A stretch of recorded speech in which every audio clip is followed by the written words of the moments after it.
Слава народу-победителю! С праздником вас! С Днем Великой Победы! Ура!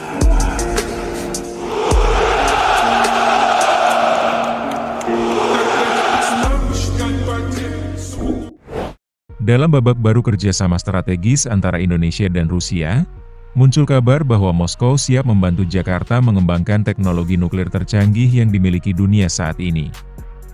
Langkah ini disebut sebagai bagian dari komitmen kedua negara untuk memperkuat kemitraan di bidang energi, sains, dan teknologi tinggi, terutama dalam menghadapi tantangan global dan transisi menuju energi bersih dan berkelanjutan.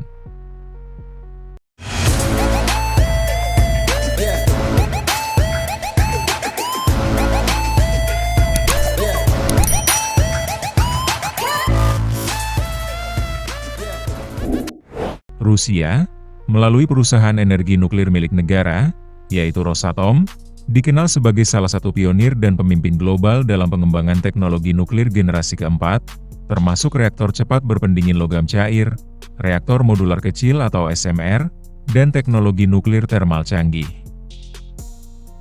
Dengan pengalaman panjang dalam membangun pembangkit listrik tenaga nuklir atau PLTN di berbagai belahan dunia, Rusia disebut siap mentransfer pengetahuan, teknologi, serta membimbing para insinyur Indonesia agar mampu berdiri di atas kaki sendiri dalam mengembangkan dan mengoperasikan sistem nuklir nasional.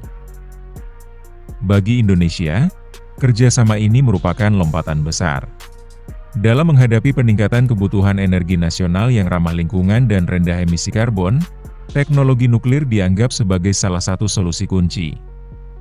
Terlebih dengan potensi sumber daya manusia dan alam yang besar, Indonesia dinilai memiliki kapasitas untuk menjadi pemimpin energi nuklir sipil di kawasan Asia Tenggara.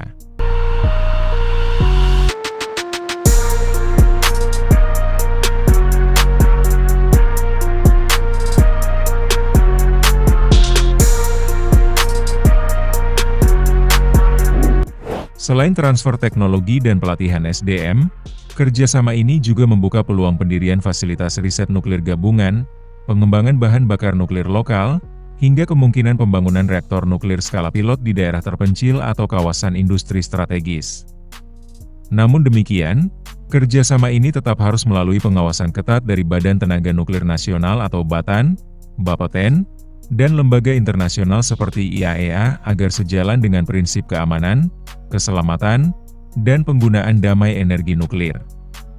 Jika benar terrealisasi, maka kolaborasi Indonesia-Rusia di bidang teknologi nuklir tak hanya akan memperkuat kedaulatan energi nasional, tetapi juga menandai era baru diplomasi teknologi yang sejajar dengan negara-negara maju. Seperti yang dilansir dari Zona Jakarta, sejak Australia bersama Amerika Serikat dan Inggris dalam AUKUS berencana mengembangkan kapal selam nuklir pada tahun 2022 lalu, Rusia mengaku siap membantu Indonesia jika ingin mengembangkan teknologi nuklirnya. Tawaran Rusia ini tentu sangat menggiurkan jika Indonesia ingin ikut dalam perlombaan senjata dengan AUKUS, dan Rusia pun rupanya tak mengingkari janjinya. Presiden Rusia Vladimir Putin punya niat kembangkan teknologi nuklir di Indonesia.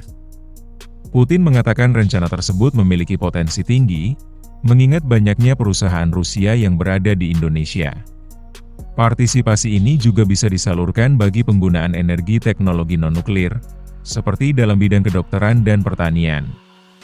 Menurut Presiden Vladimir Putin, Rusia mengaku tak akan main-main dengan rencana peningkatan kerja sama tersebut. Selain nuklir, Putin juga mementingkan penciptaan zona perdagangan bebas antara Indonesia dan Uni Ekonomi Eurasia. Hingga kini Rusia kembali meyakinkan pihaknya siap tawarkan Indonesia PLTN berkapasitas besar. Pada bulan Februari tahun ini, Kementerian Energi Rusia melaporkan bahwa Rusia dan Indonesia sedang mempelajari kemungkinan pelaksanaan proyek energi bersama, termasuk pembangunan pembangkit listrik tenaga nuklir dan surya. Seperti yang dikutip dari TASS edisi 15 April 2025, Rusia siap menawarkan Indonesia pembangkit listrik tenaga nuklir berdaya tinggi dan reaktor modular kecil untuk pengembangan proyek bersama. Wakil Perdana Menteri pertama Federasi Rusia Denis Manturov melaporkan hal ini kepada wartawan. Dalam hal reaktor daya tinggi, produk unggulan Rusia adalah unit daya dengan reaktor VVER 1200 generasi 3+. Menurut Manturov, Ini adalah teknologi tercanggih yang sepenuhnya mematuhi semua standar keselamatan dan dapat menahan kondisi eksternal ekstrim berupa banjir, tsunami, dan gempa bumi.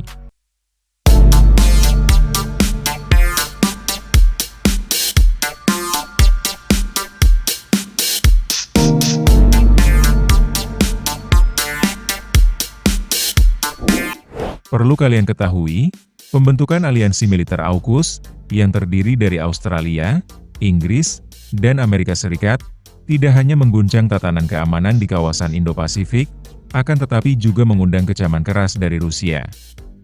Kremlin secara terbuka menyatakan penolakannya terhadap kemitraan strategis ini, yang dianggap sebagai bentuk ekspansi militerisme Barat ke wilayah yang selama ini relatif stabil secara geopolitik. Bagi Rusia, AUKUS bukan sekadar perjanjian kerjasama pertahanan, tetapi merupakan langkah agresif Washington dan sekutunya untuk memperkuat dominasi militer di Asia Pasifik, menyaingi kekuatan Tiongkok dan menekan negara-negara yang menjalin hubungan non-blok atau dekat dengan Moskow. Hal ini dinilai sebagai bagian dari strategi jangka panjang NATO versi Indo-Pasifik, yang mengancam keseimbangan global dan berpotensi memicu perlombaan senjata baru. Yang paling menjadi sorotan adalah rencana AUKUS untuk mempersenjatai Australia dengan kapal selam nuklir bertenaga tinggi. Menurut Rusia, hal ini secara langsung melanggar semangat Perjanjian Non-Proliferasi Senjata Nuklir atau NPT. Karena meskipun kapal selam tersebut tidak membawa senjata nuklir, penggunaan teknologi reaktor nuklir tetap menciptakan celah dalam sistem pengawasan internasional. Dalam berbagai forum internasional, Rusia dengan tegas memperingatkan bahwa AUKUS dapat memicu ketegangan di kawasan, merusak stabilitas regional, dan bahkan membahayakan keamanan global. Pemerintah Rusia menyerukan agar negara-negara Asia Tenggara tidak terjebak dalam rivalitas kekuatan besar, dan tetap mempertahankan kebijakan luar negeri yang bebas dan aktif, serta menjaga kawasan tetap damai, netral, dan bebas dari pengaruh blok militer asing. Kritik Rusia terhadap AUKUS juga mencerminkan kekhawatiran yang lebih luas tentang pergeseran arsitektur keamanan dunia ke arah bipolar kembali, dengan Barat di satu sisi, dan Tiongkok Rusia di sisi lain. Dalam lanskap seperti ini, setiap aliansi militer baru akan dipandang bukan sebagai solusi, akan tetapi sebagai provokasi. Nah, gimana menurut kalian? Silahkan berikan komentarnya.